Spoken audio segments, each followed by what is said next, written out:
Eh bien, les enfants, c'est parti pour la découverte du son, page 98-99, à l'assaut des gratte-ciel. Alors, pour commencer, je vais vous proposer des petites devinettes, comme souvent, et je vais les écrire dans un tableau. On va découvrir après pourquoi j'ai fait un tableau à 2 colonnes, mais on commence dans un premier temps par les devinettes. Je vis dans la savane, j'ai un grand cou et je suis noir et jaune. Je pense que tout le monde a trouvé. Je l'écris.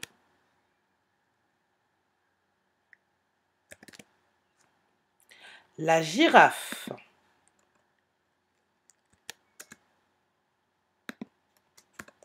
Je continue.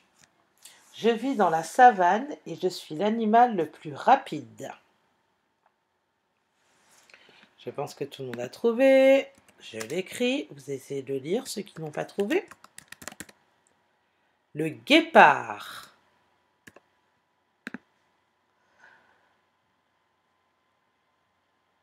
Je permets aux poissons de nager. C'est un mot qui n'est pas facile. Je permets aux poissons de nager. Les nageoires. Je l'écris. J'ai mis un S car il y en a plusieurs. Ils servent à protéger les mains du froid. Les gants. Pareil, je mets un S parce qu'il y en a plusieurs. Les gants. Donc je vais vous répéter tous les mots. Le guépard, la girafe, les gants, les nageoires. Pourquoi, d'après vous, j'ai séparé ces mots en 2 colonnes? J'ai classé ces mots en 2 colonnes différentes. Qu'est-ce que je pourrais trouver comme titre de colonne? Je vous laisse réfléchir un peu.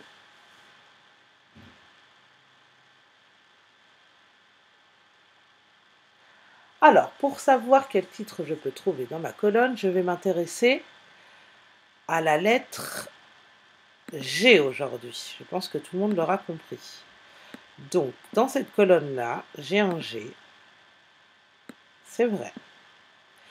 Et il fait le son G, celui que nous avons toujours vu pour l'instant. Le guépard et les gants. Donc, devant la lettre U et devant la lettre A, pour l'instant, on entend le son G. Maintenant, je vais aller de l'autre côté.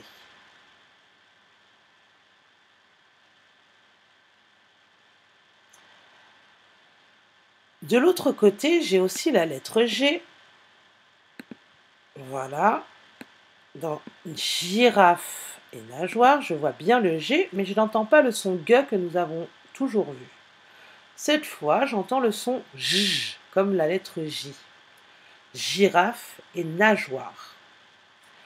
On va porter attention, on va regarder la lettre qui suit.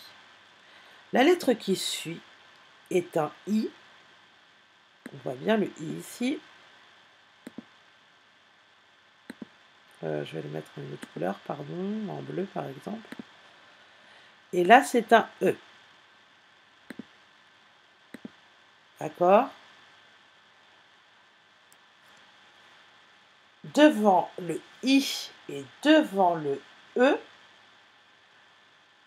la lettre G fait le son J. Je vais vous rajouter un mot, le mot gymnastique.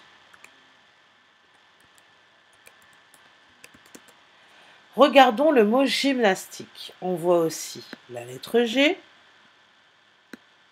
Je l'ai bien mis dans la bonne colonne déjà, ça c'est sûr, puisqu'on entend le son J pour tous les G qui sont dans cette colonne-là. Et derrière la lettre G, j'ai un Y ici. Donc, devant,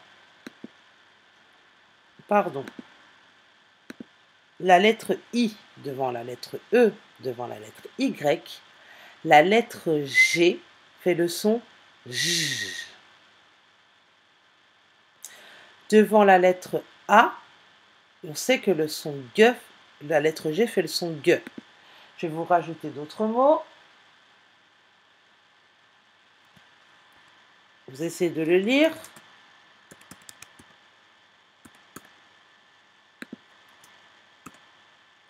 Le dragon, très bien, devant la lettre O. La lettre G fait le son G aussi.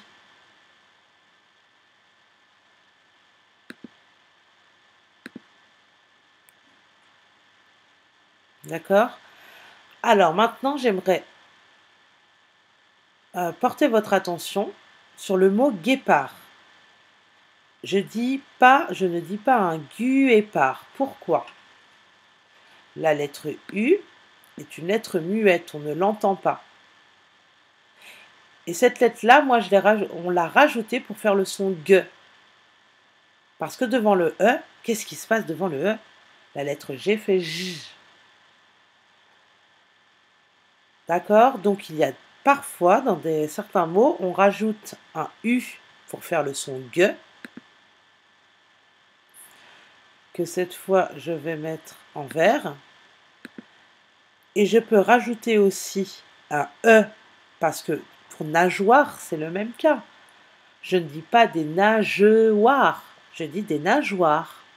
Mais on sait que devant le O, la lettre G fait G.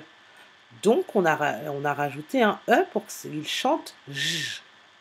Voilà, je vous demande juste de comprendre, je ne vous demande pas de savoir encore bien par cœur, c'est normal. Plus vous allez lire, plus vous allez remarquer tout cela, même tout seul. Mais maintenant, vous savez que la lettre G peut aussi faire le son J devant la lettre I, devant la lettre E et devant la lettre Y. C'est ça qu'il faut retenir. La lettre G, on savait déjà qu'elle faisait le son G. Je retiens donc que la lettre G fait le son J devant I, devant E et devant Y. J'écris les syllabes. J, je, J. On est d'accord.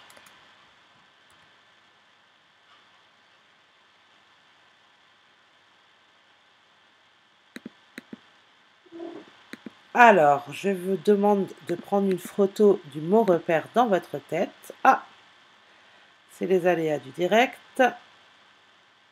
Excusez-moi.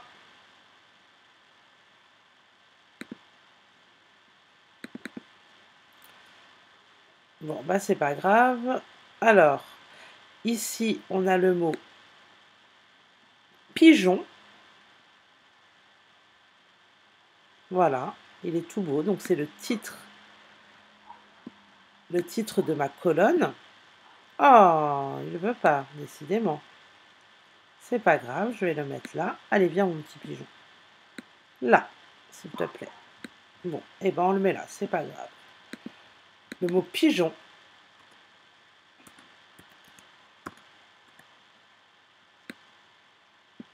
Et de l'autre côté, mon mot repère, c'est le mot bague. Ah, il veut écrire là, lui, petit coquin. Et vous remarquez que dans le mot bague, j'ai rajouté un U pour faire le son G, parce que c'était devant un E. Et ici, j'ai rajouté un E pour faire le son J. Donc, bague, le son G, que j'ai mis déjà en orange, le son G, et le son J, que je vais mettre en violet. Voilà. Bague, pigeon. Faites une photo pour mémoriser. Et pour finir, si je voulais donner un titre à mes différentes colonnes, je mettrais le G, G qui chante G, et G qui chante J. Voilà ce que serait le titre de mes colonnes. Voilà pour la découverte d'aujourd'hui. On en reparle évidemment en classe virtuelle.